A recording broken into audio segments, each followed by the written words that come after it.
सभी को नमस्कार। आर्य संस्कृत क्लासेज यूट्यूब परिवार में आप सभी का हार्दिक स्वागत है। प्यारे बच्चों, अब आपके हिंदी के पेपर में बहुत कम समय है। वैसे जिन बच्चों का संस्कृत था उनके लिए तो हिंदी के पेपर के लिए एक ही दिन बचा हुआ था, तो हमने सोचा क्यों ना आपके लिए एक अलंकार की छोटी सी वीडियो बना दें, क्योंकि आपके पेपर में अलंकार 4 नंबर का आता है। तो सर्वप्रथम आप सिलेबस देखेंगे। सिलेबस में 4 अलंकार है। कुछ बच्चों के कमेंट आए थे, सर जी पेपर में जो विकल्प है उसमें रूपक अलंकार भी दिया हुआ है, उपमा अलंकार भी दे सकता है। तो प्यारे बच्चों ध्यान देना, जो उदाहरण होगा वो इन्हीं अलंकारों का होगा। गलत कराने के लिए रूपक अलंकार भी मिल सकता है आपको, उपमा अलंकार भी मिल सकता है, लेकिन आपको जो अलंकार का चयन करना है ना, इनमें से ही करना है। यानी जो एग्जाम्पल होगा वो इन्हीं 4 अलंकारों से होगा। तो 4 अलंकार कौन कौन से हैं? उत्प्रेक्षा, अतिशयोक्ति, मानवीकरण और श्लेष। तो फटाफट इनकी परिभाषा, उदाहरण और ट्रिक को देख लेते हैं। तो प्लीज़ बच्चों, नए हैं तो चैनल को सब्सक्राइब करें और वीडियो पसंद आए तो इसको लाइक करना भी ना भूलें। तो देखो बच्चों, उत्प्रेक्षा अलंकार क्या है? जहाँ उपमेय में उपमान की संभावना की जाए। ध्यान देना, उपमेय उसे कहते हैं जिसकी उपमा बताई जाती है। उपमान उसे कहते हैं जिससे उपमा बताई जाती है। तो इसमें क्या करना है? संभावना की जाए। ये तो हो गई उसकी परिभाषा कि जहाँ उपमेय में उपमान की संभावना की जाए वहाँ पे उत्प्रेक्षा अलंकार होता है। लेकिन ट्रिक क्या है? क्योंकि परिभाषा तो आपके पेपर में आएगी नहीं, अलंकार का नाम पूछा जाएगा और उदाहरण पूछा जाएगा कि किस उदाहरण में कौन सा अलंकार है। तो देखो बच्चों, यहाँ पे हम आपको ट्रिक लेकर आए हैं कि ये पद अगर आपको एग्जाम्पल में मिल जाएं, उदाहरण में मिल जाएं, तो आप समझ जाना कि उसमें उत्प्रेक्षा अलंकार है। तो वो शब्द कौन कौन से हैं? ज्यों, मनो, मानो, इव, मनु, जनु, जान, मनहु। कितने हो गए? 1 2 3 4 5 6 7 8। इन 8 शब्दों को बिल्कुल कॉपी में कई बार लिख करके याद कर लीजिए कि अगर उदाहरण में इनमें से कोई भी एक शब्द मिल जाए तो तुरंत समझ जाना उसमें कौन सा अलंकार है, उत्प्रेक्षा अलंकार है। अब कुछ उदाहरण के द्वारा देख लेते हैं। जैसे पहला उदाहरण क्या है? हरिमुख मानो मुख मधुर मयंक। हरिमुख मानो मधुर मयंक, यानी जो विष्णु जी हैं उनका मुख जो है मानो चंद्रमा के समान है। नेत्र मानो कमल है। जन वर्षा ऋतु परगट बुढ़ाई। तो यहाँ पे जनु आया हुआ है। सुनत जोग लागत है, ऐसो ज्यों करई ककरी। अब ये उदाहरण जो है प्यारे बच्चों, जो सीबीएसई ने मॉडल पेपर जारी किया है ना, उसमें आया हुआ है। अब इसका उदाहरण क्या है कि सुनत जोग लागत है ऐसो, यानी सुनत जोग, जोग मतलब योग, लागत है ऐसे लग रहा है, ज्यों जैसे, ज्यों मतलब जैसे यानी मानो, करई ककरी। करई मतलब होता है कड़वी और ककरी माने होता है ककड़ी। जो गांव वाले बच्चे हैं वो ककड़ी खाए होंगे। तो जो ककड़ी होती है वो थोड़ा सा कड़वी भी होती है, एक मीठी होती है, एक कड़वी होती है। तो यहाँ पे ज्यों का मतलब है मानो। उसके बाद अगला जो प्रसिद्ध उदाहरण है, बहुत पूछा जाता है, सोहत ओढ़े पीतपट श्याम सलोने गात, मनहु नीलमण शैल पर आतप प्रयो प्रभात। तो इसमें मनहु मिल गया ना, तुरंत आप मार देना उत्प्रेक्षा अलंकार। हमें उम्मीद है वैसे अलंकार आप लोगों ने पहले से पढ़ रखा है, लेकिन फिर भी हमने कहा कुछ बता ही देते हैं। सखी सोहत गोपाल के उर गुंजन की माल, बाहर लसित मनो पिए दावा नल की ज्वाल। अब यहाँ पे देखो मनो आ गया है, तो मनो, मनु, जनो, ज्यों, इस तरह से कोई उदाहरण मिल जाए।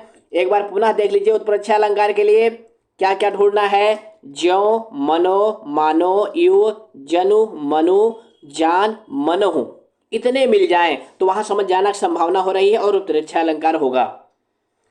उसके बाद प्यारे बच्चों, अतिशयोक्त अलंकार है। अतिशयोक्ति का अर्थ क्या होता है? बढ़ा चढ़ा के बताना। जहाँ किसी वस्तु या स्थिति का बढ़ा चढ़ा कर यानी बहुत असंभव वर्णन किया जाता है, वहाँ पे अतिशयोक्त अलंकार होता है। जैसे हनुमान की पूछ में लगन न पाई आग, सारी लंका जर गई गए निशाचर भाग। अब यहाँ पे देखो कितना बढ़ा के वर्णन किया गया, हनुमान जी की पूछ में आग नहीं लगी और लंका जल गई। अगला है, आगे नदियां बड़ी अपार, घोड़ा कैसे उतरे पार, राणा ने सोचा इस पार, तब चेतक था उस पार। यानी राणा ने सोचा, उसके पहले घोड़ा उस पार था और किसके, नदी के।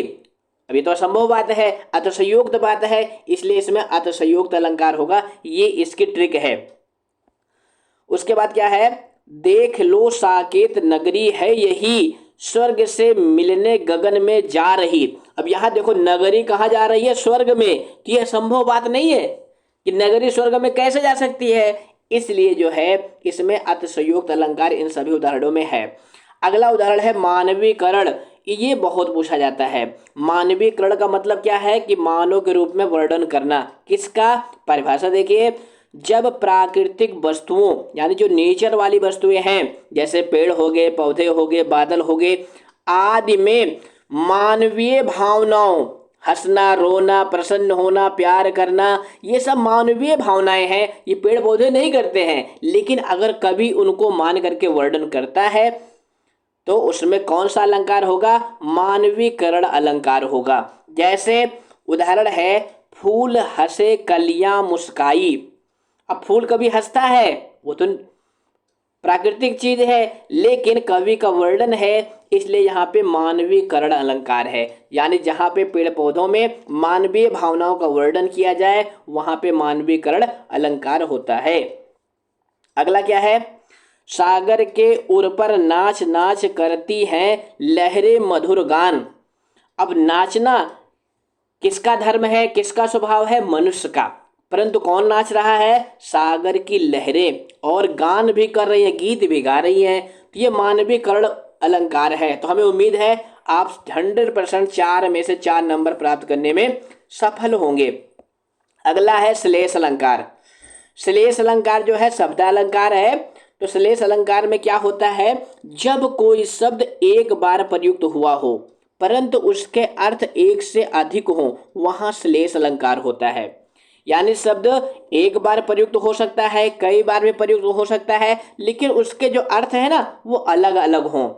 ट्रिक क्या है, इसकी ट्रिक यह है कि एक शब्द के अनेक अर्थ होते हैं। जैसे रहीमन पानी राखिए, बिन पानी सब सून, पानी गए न उबरे, मोती मानुष चून। ये बहुत प्रसिद्ध उदाहरण है। अब इसमें क्या है देखिए, यहाँ पानी के जो है ना 3 अर्थों में प्रयुक्त हुआ है। पानी का 3 अर्थ है।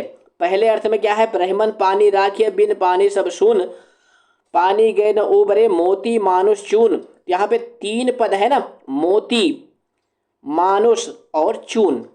तो मोती पक्ष में इसका क्या अर्थ है, चमक, यानी जब मोती की चमक पानी चला जाता है तो उसकी चमक चली जाती है। मनुष्य के लिए पानी का क्या अर्थ है, प्रतिष्ठा, यानी क्या है, प्रतिष्ठा।